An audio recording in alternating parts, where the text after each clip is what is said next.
The story of Vladimir Putin is the story of modern Russia itself. It is a journey from the rubble of a fallen empire to the helm of a resurrected global power, a journey shaped by hardship, discipline, espionage, and an unyielding will to restore what he saw as his nation's rightful place in the world.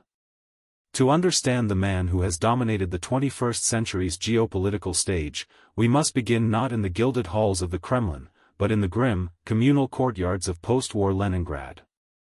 He was born on October 7, 1952. The city, now St. Petersburg, still bore the deep scars of the brutal Nazi siege. His parents, Vladimir Spiridonovich Putin and Maria Ivanovna Putina, were survivors. His father had been severely wounded fighting in the Red Army. His mother nearly starved to death during the blockade. 2 older brothers had died before he was born. This was the atmosphere of his childhood, one of profound loss, resilience, and a quiet, stoic pride in survival. The family lived in a kommunalka, a communal apartment on Baskov Lane, sharing a kitchen and bathroom with several other families. It was a tough, crowded existence. Young Vladimir, or Volodya as he was known, was small for his age, often finding himself in fights with bigger boys in the courtyards. It was here he learned his first lessons in power dynamics, that aggression must be met with aggression, that you must always fight to the end, and that showing weakness was an invitation for attack. He would later say, "I learned a rule on the streets of Leningrad: if a fight is inevitable, you must strike first." School did not initially hold his interest. He was a self-described troublemaker, restless and undisciplined. But something shifted in his early teens. He discovered Sambo, the Soviet martial art, and then judo. The dojo became his sanctuary. It gave him discipline, a strategic mindset, and a physical confidence he lacked. The philosophy of judo. Using an opponent's weight and momentum against them, seeking maximum efficiency with minimum effort, would become a metaphor for his entire political career. Around the same time, another ambition took root, one born from the romanticized portrayals of Soviet spies in films and books. He dreamed of joining the KGB, the Committee for State Security. For a boy from his background, the KGB represented the ultimate expression of power and patriotism, the sword and shield of the Soviet state. In a move of remarkable teenage audacity, he walked into the local KGB headquarters and asked how he could join. The officer on duty, likely amused, told him they didn't take walk-ins. To join, he was told, one needed either military service or a university degree, preferably in law. The path was now clear. Putin dedicated himself to his studies, aiming for the prestigious law department at Leningrad State University. He succeeded. At university, he was a diligent, if unremarkable, student. Crucially, it was here that he was mentored by Anatoly Sobchak, a charismatic law professor who would later become a key figure in Russia's democratic movement, and the first post-Soviet mayor of St. Petersburg. Upon graduation, Putin's childhood dream was realized. He was recruited into the KGB. For years, he worked in counterintelligence in Leningrad before being sent to the Red Banner Institute for further training in Moscow. Then, in 1985, came the foreign posting he had long awaited. But it was not to a glamorous capital like London or Washington. It was to Dresden, in East Germany. Dresden was a provincial outpost, not a major hub of Cold War espionage. Putin's official role was as director of the Soviet-German House of Friendship, a cover for his intelligence work. His tasks were mundane, monitoring foreigners, recruiting agents, and writing reports back to Moscow. It was a time of stagnation, both for him and for the Soviet Union itself. And then, everything changed. In the autumn of 1989, the Berlin Wall fell. The communist bloc in Eastern Europe was collapsing. One evening, a large, angry crowd of German protesters surrounded the KGB headquarters in Dresden. They had already stormed the local Stasi headquarters. Putin, the senior officer on duty, called the nearby Soviet military command for reinforcements, pleading for protection. The answer he received would be seared into his memory for the rest of his life. The voice on the other end of the line said, "We cannot do anything without orders from Moscow." And Moscow is silent. In that moment, Putin felt the utter paralysis and impotence of the superpower he served. He walked out to face the crowd alone, bluffing that he had armed men inside who would shoot if they tried to enter. The crowd hesitated, and eventually dispersed. But for Putin, the lesson was profound: when the central power is weak, when it is silent, chaos and humiliation follow. He saw the Soviet Union, the state he had sworn to protect, simply disintegrate out of weakness and a lack of will. This experience in Dresden became the defining trauma of his political life, the genesis of his core belief that a strong, centralized state is the only thing preventing Russia from collapsing into chaos. He returned to a country he barely recognized. The Soviet Union was gone. His hometown was St. Petersburg again. He resigned from the active KGB reserves and, through his old university connection, went to work for Anatoly Sobchak, now the city's reformist mayor. Putin became his advisor on international affairs. In the wild, chaotic world of 1990s Russia, St. Petersburg was known as the crime capital. It was a world of raw capitalism, privatization, and organized crime. Putin, as a deputy mayor, was the quiet man in the background, the gray cardinal, who got things done. He was in charge of foreign investment and trade. It was during this period that allegations of corruption and ties to criminal elements first surfaced, allegations that would follow him throughout his career, though none were ever proven in court. He learned how to navigate this murky world, building networks and demonstrating an invaluable skill: loyalty. When Sobchak lost his re-election bid and faced corruption charges, Putin remained loyal, even helping him flee the country. This loyalty was noticed. In 1996, he was called to Moscow, offered a mid-level position in the Kremlin Property Management Department under President Boris Yeltsin. Once again, he was the quiet, efficient bureaucrat. He worked tirelessly, never seemed to be jockeying for position, and was utterly discreet. This made him stand out in the fractious, backstabbing world of Yeltsin's court. He rose with astonishing speed. By 1998, he was appointed head of the FSB, the main successor to the KGB. He was back in his element, in command of the security services. A year later, in August 1999, an ailing and deeply unpopular Boris Yeltsin, searching for a successor who could protect him and his family from future prosecution and who could impose order on the country, made a shocking choice. He appointed the virtually unknown Vladimir Putin as his prime minister. His appointment coincided with a national crisis. A series of horrific apartment building bombings swept across Russian cities, killing hundreds of civilians. The Kremlin blamed Chechen terrorists. Putin, in his new role, responded with icy resolve. He famously declared that Russia would hunt down the terrorists everywhere, and, in a crude phrase that electrified the public, promised to waste them in the outhouse. He launched the Second Chechen War, a brutal and decisive military campaign to crush the separatist republic. His tough talk and decisive action were exactly what many Russians, tired of a decade of instability, economic collapse, and national humiliation, wanted to hear. His approval rating skyrocketed. The apartment bombings remain a source of dark controversy, with some critics and historians suggesting they could have been a false flag operation by the FSB to justify the war and propel Putin to power. Whatever the truth, the effect was undeniable. Putin was no longer an obscure bureaucrat, he was Russia's savior. On New Year's Eve, 1999, the world watched in astonishment as Boris Yeltsin announced his resignation. In accordance with the constitution, Prime Minister Vladimir Putin became acting president. The stage was set. In March 2000, he was elected president in his own right, promising to restore stability, dignity, and the power of the state. His first 2 terms were a period of consolidation. The mission was to rebuild the power vertical, a system where all authority flows from the Kremlin downwards. First, he took on the oligarchs, the handful of powerful billionaires who had amassed vast fortunes during the 90s and wielded immense political influence. The case of Mikhail Khodorkovsky, owner of the Yukos Oil Company and Russia's richest man, became the defining example.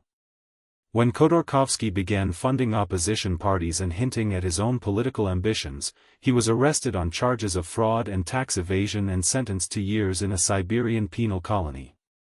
His company was broken up and effectively nationalized. The message to other oligarchs was clear: you can be rich, but you cannot challenge the state. Next, he reigned in the media. Independent television channels, particularly NTV, which had been critical of the war in Chechnya, were taken over by state-controlled companies. Then he moved on the regional governors, stripping them of their autonomy. The chaos of the Yeltsin years was replaced by order, but it was an order that came at the cost of democratic freedoms. This was underpinned by an economic boom. Global oil prices soared, and Russia's state coffers filled. Pensions and salaries were paid on time, living standards rose, and a new middle class began to emerge in the big cities. This formed the basis of Putin's social contract with the Russian people. In exchange for political subservience, the state would provide stability and a measure of prosperity. For many, it was a bargain they were willing to make. In foreign policy, he initially sought pragmatic cooperation with the West. He was the first world leader to call President George W. Bush after the September 11 attacks, offering intelligence and support for the war in Afghanistan. But this spirit of cooperation soon soured. Putin grew increasingly resentful of what he saw as American unilateralism and the eastward expansion of NATO, which he viewed as a direct threat to Russia's security interests. The breaking point came in 2007, at the Munich Security Conference. In a speech that stunned the Western world, Putin openly challenged the post-Cold War order. He decried a unipolar world dominated by the United States, condemned NATO expansion, and declared that Russia would pursue its own independent path and defend its own interests. The polite, pragmatic partner was gone. In his place was an assertive, defiant leader of a resurgent Russia. As his second term ended in 2008, he faced a constitutional limit of 2 consecutive terms. He found a uniquely Russian solution. He anointed his loyal protégé, Dmitry Medvedev, to run for president, while he himself stepped down to become prime minister. This tandem arrangement fooled no one. Medvedev was the president, but Putin, as prime minister, remained the center of power. During this period, in August 2008, Russia went to war with Georgia, decisively crushing the Georgian military and recognizing the independence of 2 breakaway republics. It was a clear and forceful message. Russia would use military power to enforce its sphere of influence in the post-Soviet space. In 2011, Putin announced he would run for the presidency again in 2012. This news sparked the largest protests Russia had seen since the fall of the Soviet Union. Tens of thousands of middle-class Muscovites took to the streets, protesting what they saw as a cynical power grab and manipulated elections. Putin, likely seeing the hand of the West behind the protests, was unnerved. When he returned to the presidency in 2012, it was as a different leader, more conservative, more nationalistic, and more openly hostile to the West. He cracked down on dissent, introducing laws that restricted protests and branded non-governmental organizations with foreign funding as foreign agents. The 2014 Winter Olympics in Sochi were meant to be his crowning achievement, a lavish spectacle showcasing a modern, successful Russia. But just as the games ended, history intervened. In neighboring Ukraine, a popular uprising known as the Maidan Revolution toppled the pro-Russian president. For Putin, this was the ultimate red line. He saw it as another Western-backed, color revolution, designed to pull a historically and culturally kindred nation out of Russia's orbit and into NATO's. His response was swift and audacious. Russian special forces, the Little Green Men, appeared in Ukraine's Crimean Peninsula, seizing control without firing a shot. A hastily arranged referendum, condemned as illegal by the international community, showed overwhelming support for joining Russia. Putin formally annexed Crimea, an act that redrew the map of Europe and triggered a wave of patriotic fervor at home. His approval rating soared to record highs. He then supported a separatist insurgency in Ukraine's eastern Donbass region, plunging the area into a simmering war that would claim thousands of lives over the next 8 years. The West responded with sanctions, and Russia was cast into international isolation. But Putin was unbowed.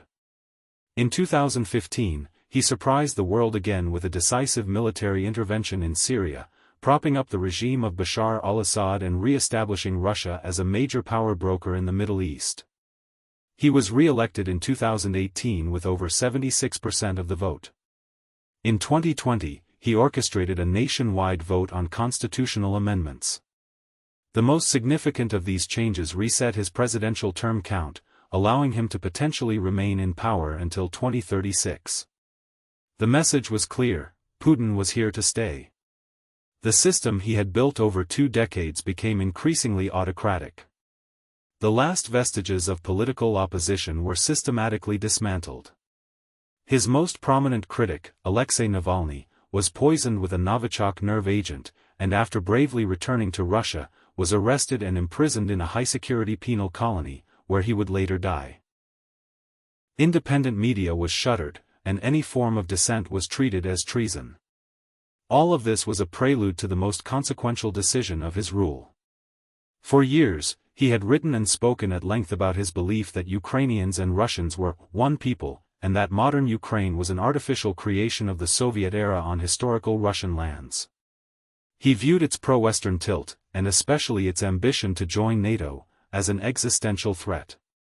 After massing over 150,000 troops on Ukraine's borders and issuing a set of ultimatums to the US and NATO that were summarily rejected, he made his move. On the morning of February 24, 2022, Vladimir Putin appeared on television to announce a special military operation. He claimed its goals were the demilitarization and denazification of Ukraine. What followed was not a limited operation, but a full-scale invasion, the largest land war in Europe since World War II. Putin and his generals seemingly expected a swift victory. They anticipated that the Ukrainian government would collapse and that Russian troops would be welcomed. They were catastrophically wrong. The Ukrainian people and their military fought back with ferocious resistance. The initial assault on the capital, Kiev, was a humiliating failure for the Russian army. The war devolved into a brutal, grinding conflict of attrition, concentrated in the south and east. It brought devastation to Ukrainian cities and caused millions to flee their homes. The West responded with unprecedented sanctions designed to cripple the Russian economy and armed Ukraine with advanced weaponry. The world order was shattered. The war also revealed cracks in Putin's own system. In June 2023, the world watched in disbelief as Yevgeny Prigozhin, the head of the Wagner mercenary group and a longtime Putin associate, launched an armed mutiny, seizing a major military headquarters and marching his troops towards Moscow. For 24 hours, Putin's grip on power looked fragile. The rebellion was called off in a mysterious deal, but the image of absolute control was broken. 2 months later, Prigozhin and his top commanders died in a suspicious plane crash. The message was, once again, brutally clear: loyalty is paramount, and betrayal has fatal consequences. Putin secured another term in a tightly controlled presidential election in March 2024, an event designed to project an image of national unity behind his war effort. By the summer of 2025, the war in Ukraine had become a bloody stalemate. The Russian economy, while damaged by sanctions, had not collapsed, reorienting itself towards war production and trade with China and the global south. Russian society was enveloped in a pervasive state of propaganda, glorifying the military and casting the conflict as an existential struggle against a hostile West. And at the center of it all remains Vladimir Putin. A man who began his life in the ruins of one war and has defined his legacy by starting another. A judo master who applied the principles of the dojo to geopolitics. A KGB officer haunted by the ghost of a collapsed empire, who has spent a quarter-century trying to rebuild it in his own image. From the tough courtyards of Leningrad to the lonely KGB post in Dresden, from the shadowy corridors of St. Petersburg City Hall to the absolute power of the Kremlin, his journey has been one of singular, relentless focus. He restored order after chaos, brought a measure of prosperity after poverty, and returned Russia to the world stage as a power to be feared, if not respected. But the price has been immense. The erosion of freedom at home, isolation abroad, and a devastating war against a neighboring people he claims as brothers. His story is not yet over, but it is already the story of an indelible, and deeply controversial, mark left on Russia and the world, a testament to the power of a single man's will to reverse the tide of history.